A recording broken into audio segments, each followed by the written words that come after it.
before I competed, siguro ni-ready ako ni God to read this book na Let Them Theory. Yes. Let them say their opinion. Let them show their personality. Let them, di ba? But at the same time, let me show myself to you. Let me show who I really am. Di ba? Pero sana, at the end of the day, we always think na words are really powerful. Oh, yes. It may heal you and it may harm somebody else. So I just want to say to everyone na just be careful with the words that you throw.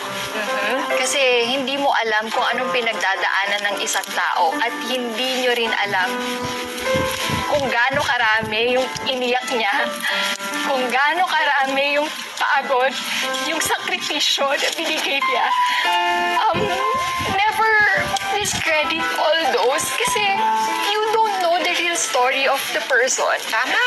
So I hope that we will just spread kindness and love. Kasi mahirap yung ganon, and di naman din natin sila mapipigilan eh. What you can control is your reaction, Yes. diba? To those kind of opinions. Siguro pinapatibay lang din tayo. Pero sana, siguro kaya tayo nilagay dito sa platform na to kasi gustong ipakita na kaya naman na hindi mag-spread ng hate eh.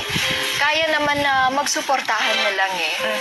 Diba? Kaya, yun na lang din sana. Suportahan na lang natin yung bawat isa kasi lahat naman tayo may kanya-kanyang story. Yes. May kanya-kanyang paghihirap sa buhay. Amen. Spoken like a true queen.